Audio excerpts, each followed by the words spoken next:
Through the magic of sound photography, you will voyage with my party aboard the Discovery and enjoy the fascinating wonders of many... Помните о нас, как мы будем помнить этот вечер, когда мы прощаемся. You have been looking at film taken with this camera some 30 years ago in the course of my first major African expedition in 1935.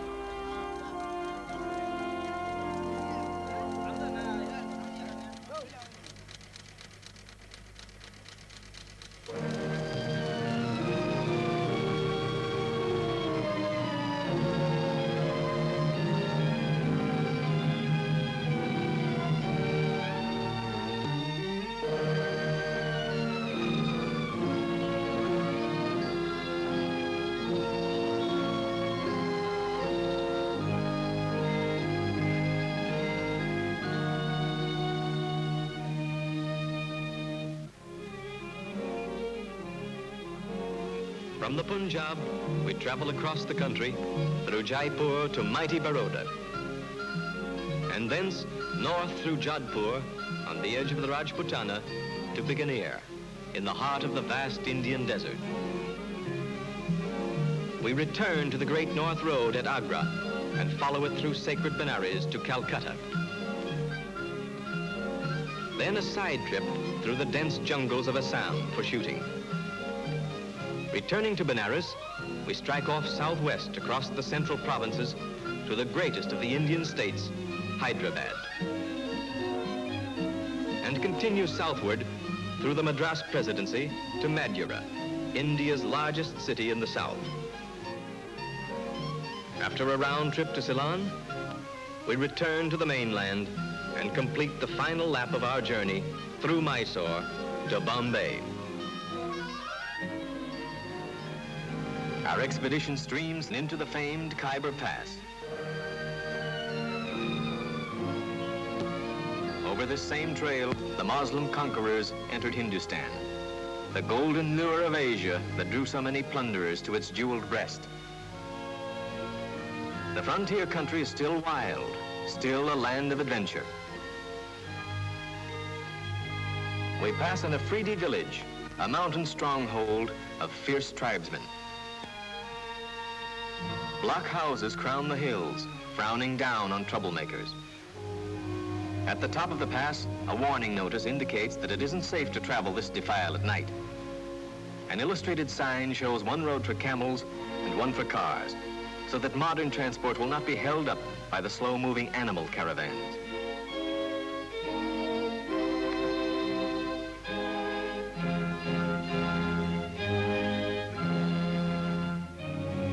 At last, through the twisted reef of hills, we catch a glimpse of the great plains of India below.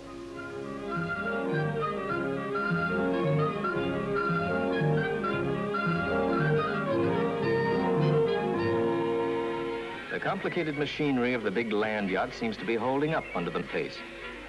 These are two of our three 1,000-watt generators, and the air conditioning and electrical control system. Here is the third generator and the air conditioner. Larry, in the trailer salon, catches up with his record of the trip.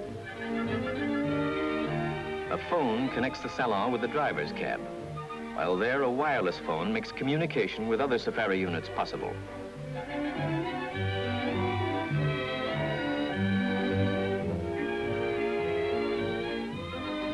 Earl Farney, mechanical engineer lent us by the General Motors Corporation, designers and builders of the trailer, prepares a little liquid refreshment for the party. Our cook, one of 6 Indian servants, soon learned to break out the ice cubes at every stop. Our electrical refrigerator made plenty of ice, and we found plenty of use for it. All the comforts of home here, and we were going to need them.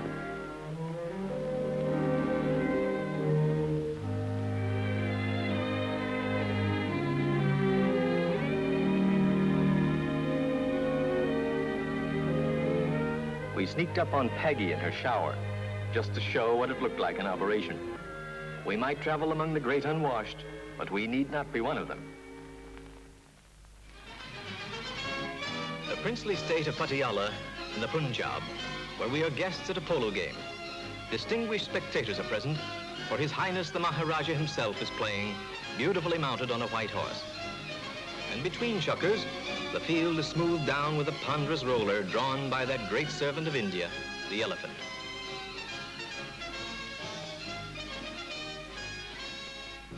The guests arrive for His Highness the Maharaja's birthday durbar.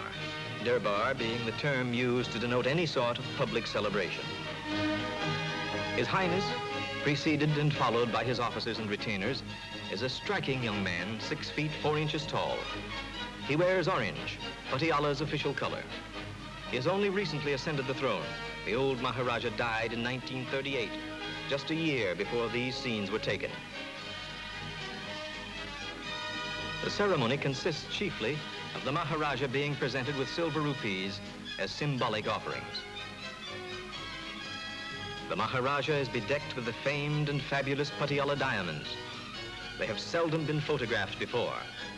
Several thousand carats of these precious stones are strung around his neck and over his turban.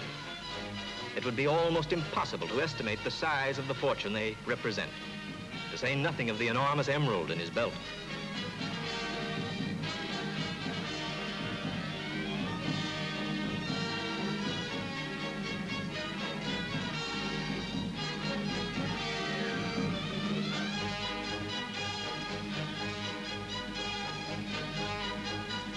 The young Maharaja is absolute ruler of over 1.5 million subjects. For Patiala, like the other princely states of India, is a pool of medieval autocracy in a changing world.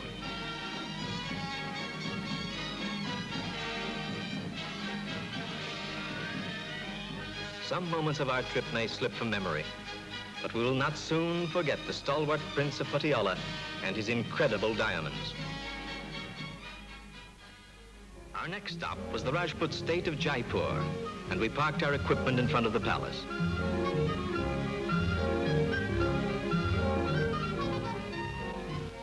Famous in Jaipur is the Hawa Mahal, or Hall of the Winds, built by Jai Singh. Near the palace, we came upon a sort of Indian crap game. The dice were cowrie shells. And here is a Jaipur wedding procession, led by a horse, followed by a long-handled sedan chair. Then a band, and what a band. We didn't record the sounds they made, but we can assure you it wasn't music. Behind the band, the bridegroom and best man on an elephant. Followed by the bride in a sort of miniature boxcar. And last, most delicate of touches, the wedding bed.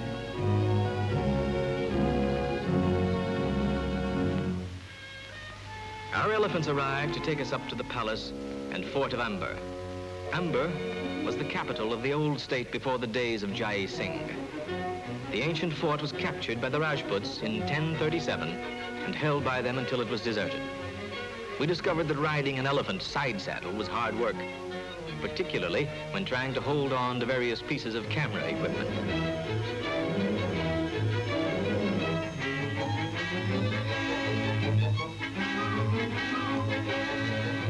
The village of Amber, below the fort, was first settled in the 11th century. The old walls beyond go right over the hills.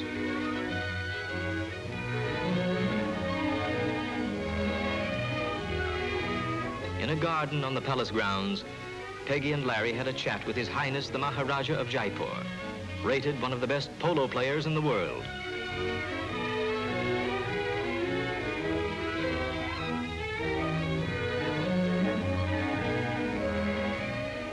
Legend says that the Maharajas of Jaipur, like the emperors of Japan, are descended from the sun, though this young prince is actually the adopted son of the previous ruler. Peggy was introduced to the young children of His Highness. This is the little princess. The oldest son, the heir apparent. A younger son.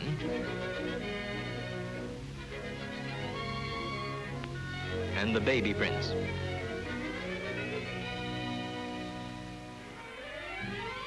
From Baroda, we go back to visit one of the Rajput states, Jodhpur, probably best known to the Western world because of the species of riding breeches which bear its name. From the old fort, we have a view of the city. Cenotaphs of old Hindu rulers of Jodhpur recall the fact that the state was founded as far back as the 13th century. His Highness the Maharaja of Jodhpur is an enthusiastic airman and wears the uniform of an air commodore. This is a far cry from some of the Maharajas of old days who probably couldn't have piloted their own elephants. The plane is a speedy American Lockheed.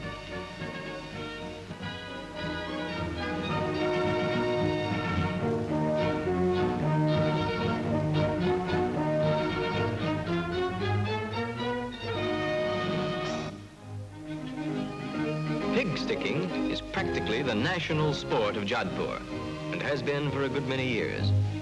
The pigs, wild boars, are fast and dangerous.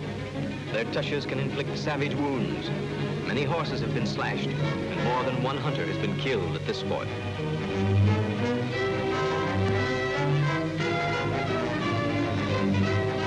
Camels are used in the hunt to guard the flanks.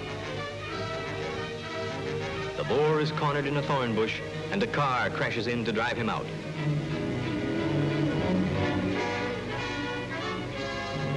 The fast polo ponies are led a long chase over rough ground. The Maharaja rides him down and delivers the death thrust. In Agra, by a curve in the Jumna River, we pause to drink in the chaste grandeur of Earth's most magnificent architectural jewel, the Taj Bibi Karoza, the crown lady's tomb, called now the Taj Mahal.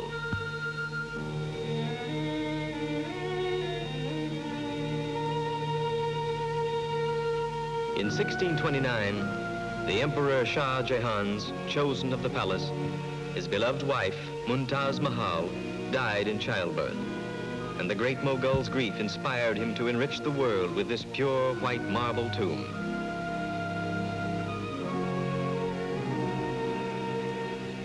Carved flowers adorn it, and flowers of inlaid agate and lapis lazuli. And so it stands today, an undying monument to the favorite bride of His Imperial Majesty, the resident of paradise, the second Alexander, the Lord of the Two Horns, King Shah Jahan. On we went to Benares, seat of Hinduism, where runs the sacred Ganges, the life, the blood, and the salvation of 300 million Hindus.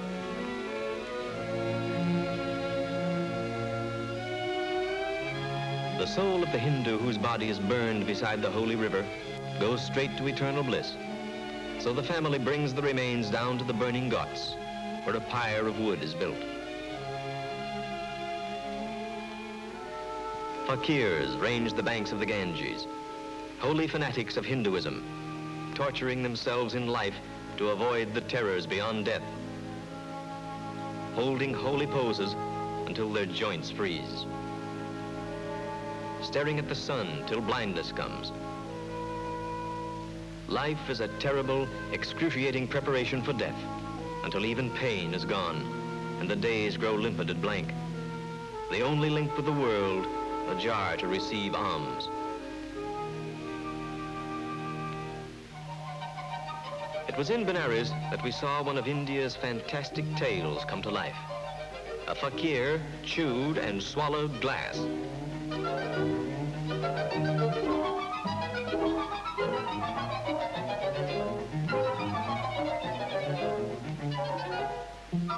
He was no charlatan, for the glass was real and sharp, and he really ate it.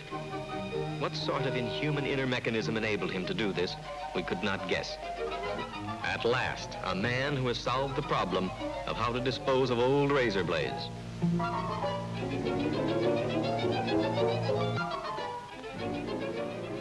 We travel on up to the foothills of the lofty Himalayas to Assam, on the border of Bhutan, where we try our luck at tiger and mixed hunting.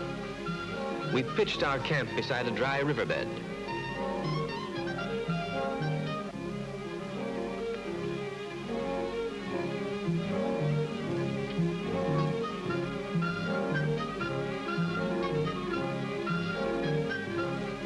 One way of hunting in this part of the country is from the backs of elephants for bison, sambar, and other game.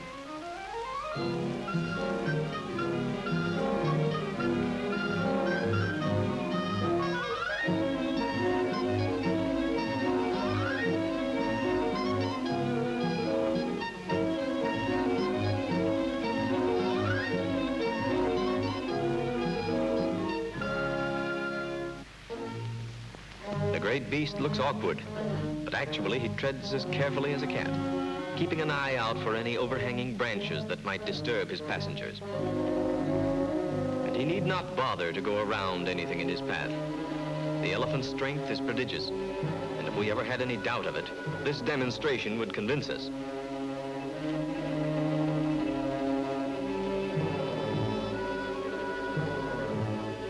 It may take some pushing, but in the end, the tree goes down before Jumbo's irresistible force.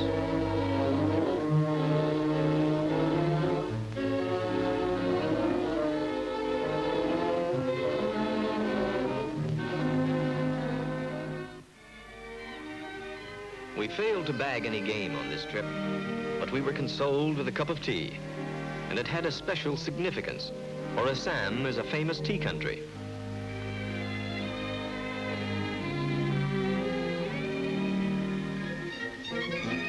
We were favored with a visit by a group of Bhutanese who had come down from their mountain fastness to trade. The chief exchanged gifts with us, making a routine ceremony out of it.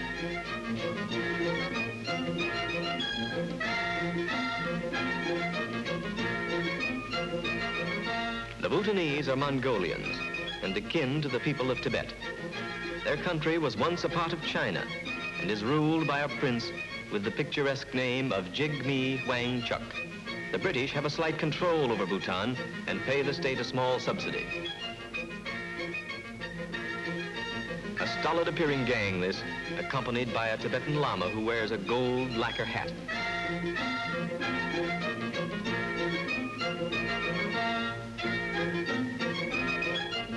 As a whole, the group is a walking arsenal, and we mean walking, for only the headmen rode.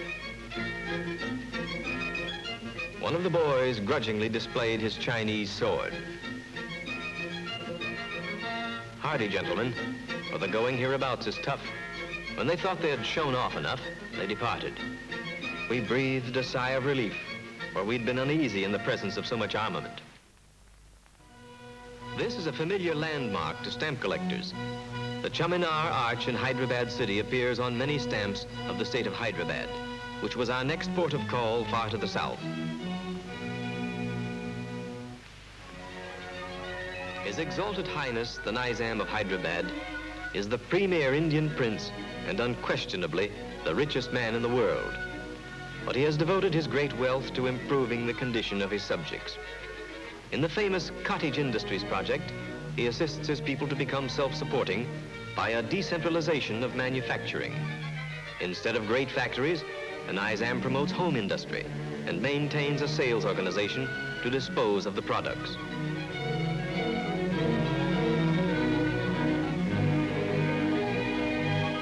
Here, fine fabrics are made by weaving pure gold and silver threads into cloth.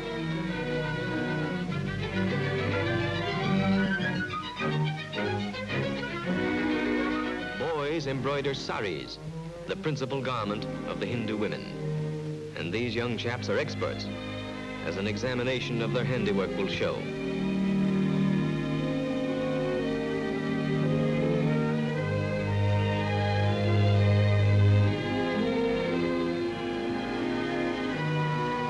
Before we left, two of the women taught Peggy how to arrange a sari.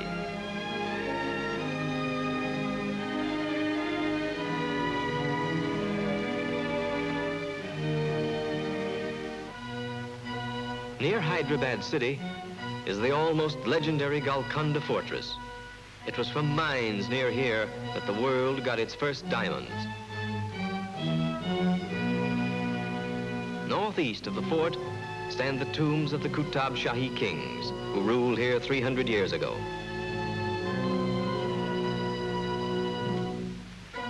We drove through the S-shaped gate. We moved on through South India into the Madras Presidency, one of the 11 British-governed provinces.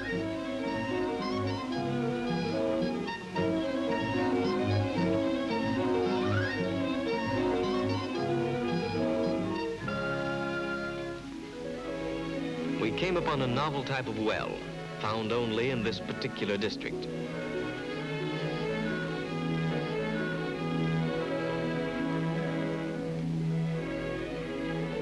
Rather monotonous, but it seems to do the work.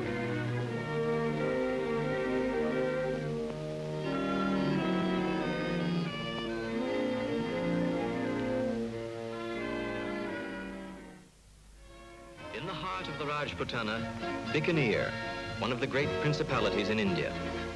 The crack troops of Bikaner, one of the most compact and best trained military bodies in the country, are drawn up before the palace.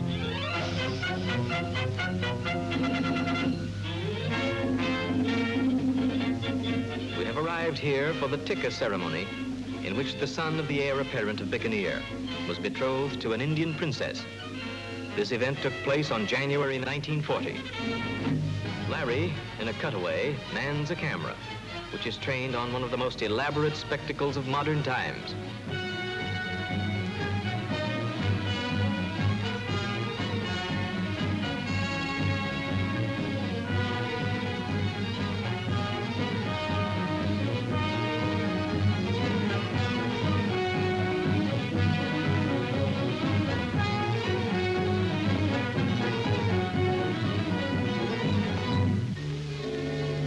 The princely bridegroom arrives on his elephant and approaches a platform where an official paints the ceremonial caste mark on his forehead. In the courtyard of the palace, a crowd waits for the arrival of the procession. Finally, the elephant stops at a special platform by means of which the young prince will descend.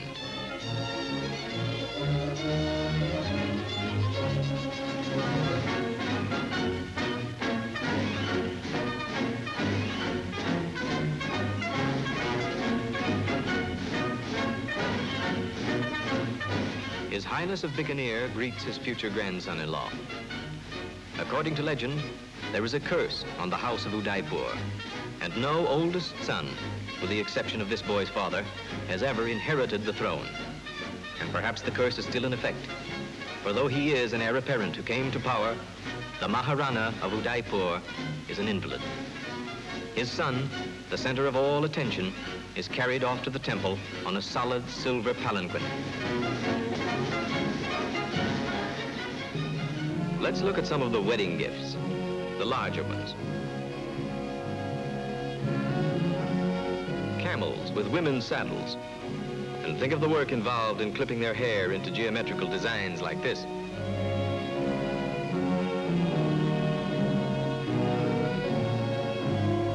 Fine saddle horses loaded down with silver.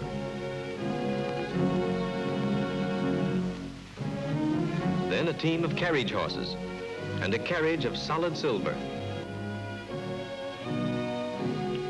And some more modern transportation, a bus and a specially built hunting car with lights for night chases, and a brace of late model American automobiles.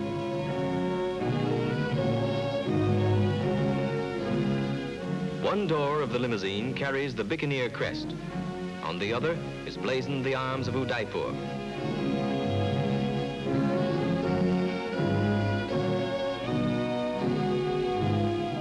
This elephant carries a solid silver howdah on his back. His face is painted with weird designs for this state occasion. And now, inside the palace, some of the smaller gifts, including an array of jewelry that would do credit to Tiffany.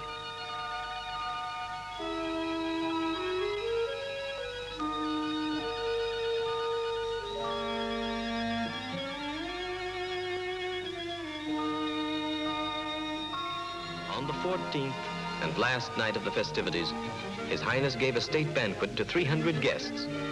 All the plates, knives, forks, and spoons were of solid gold. His Highness of Bikaner sat with his new grandson-in-law. The magnificent old gentleman appeared to be enjoying himself hugely, while the young heir of the House of Udaipur seemed embarrassed at being the center of attention.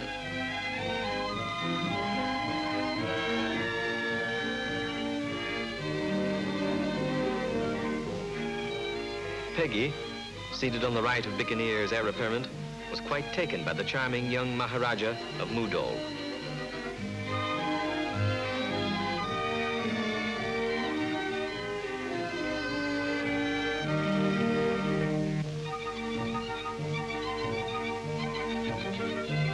Mudol is only 10 years old.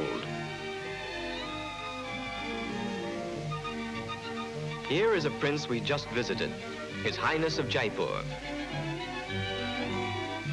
His Highness of Bikaner's grandson, our friend, the Maharaja of Jodhpur, the aviator and pig sticker, and the Maharaja of Wanakere.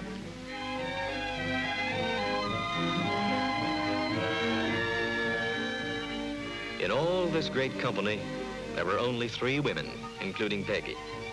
But in spite of the fact that it was predominantly male, it was a magnificent affair, and one that now belongs to history.